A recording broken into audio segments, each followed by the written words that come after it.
7 ब्रह्मा की मृत्यु होने के बाद एक विष्णु की मृत्यु होती है। एक ब्रह्मा जी की आयु कितनी है?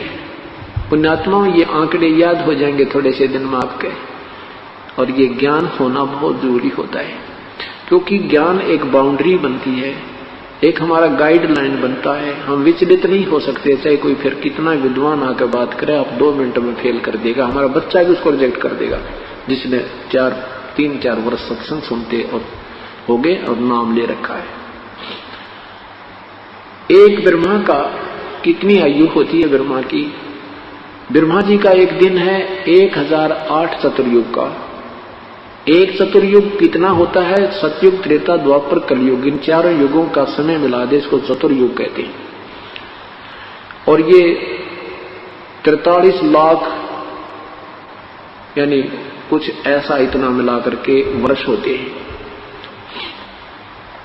4,32,000 कलयुग का समय है, इससे दुगना द्वापर का है,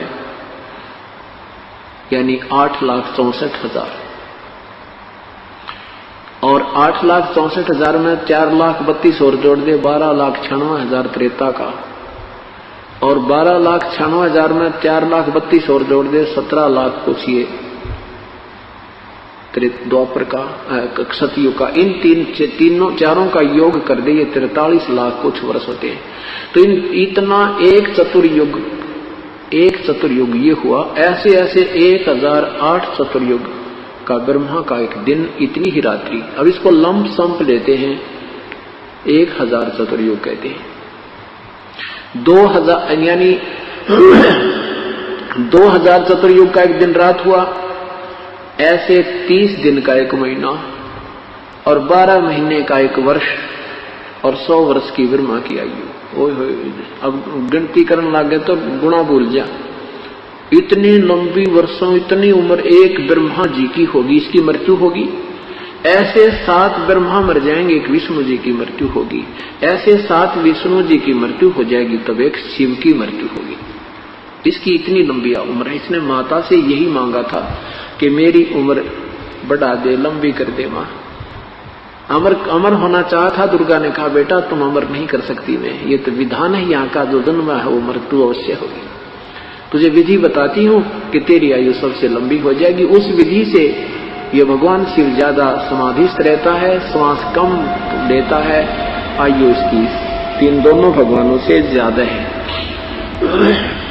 ऐसे ऐसे 70,000 जब शिव मर जाते हैं, शंकर मर जाते हैं, तो ब्रह्मलोक में रहने वाला ये काल, वहां भी ये 3 रूपों में रहता है, महाब्रह्मा, महाविष्णु, महाशिव। वहां ऐसे ये शरीर छोड़ता है।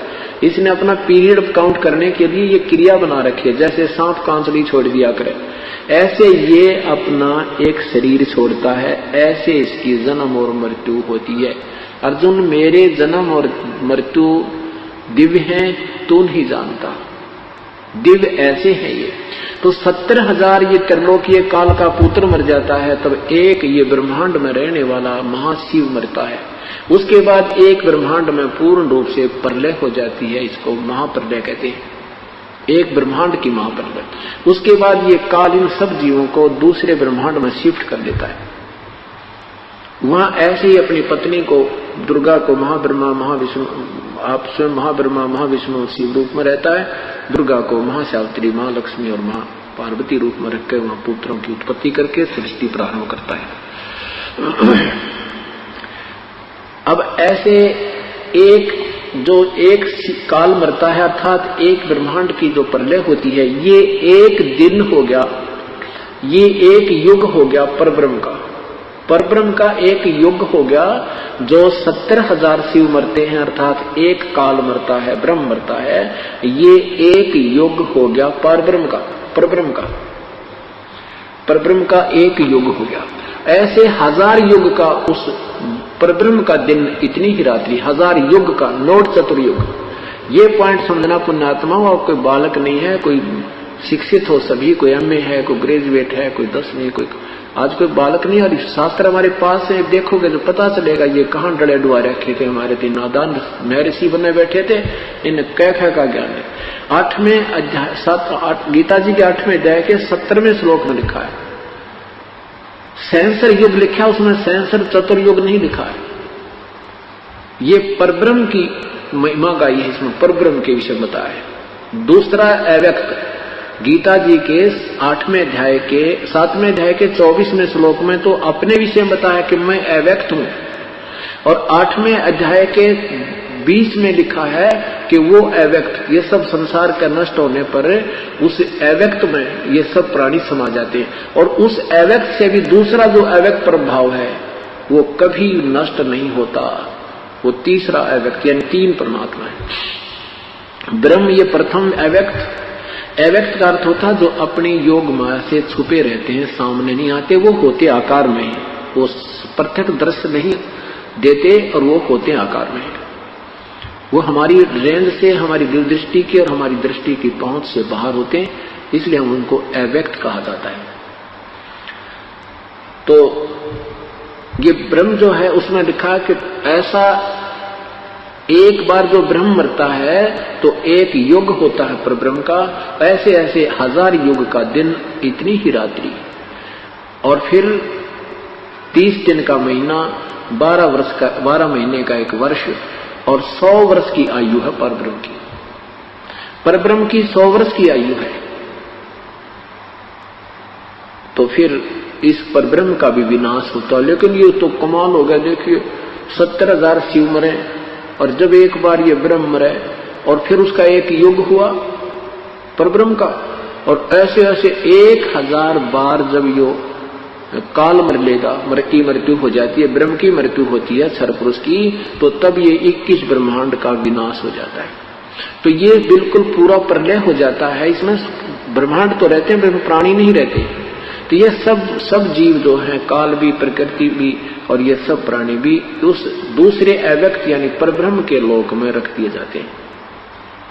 और ऐसे 100 वर्ष की आयु जो परब्रह्म की पूर्ण हो जाती है, उसके बाद उस परब्रह्म का विनाश भी ऐसे निर्धारित समय पर प्रभु की कृपा से अचिंत के माध्यम से होता है।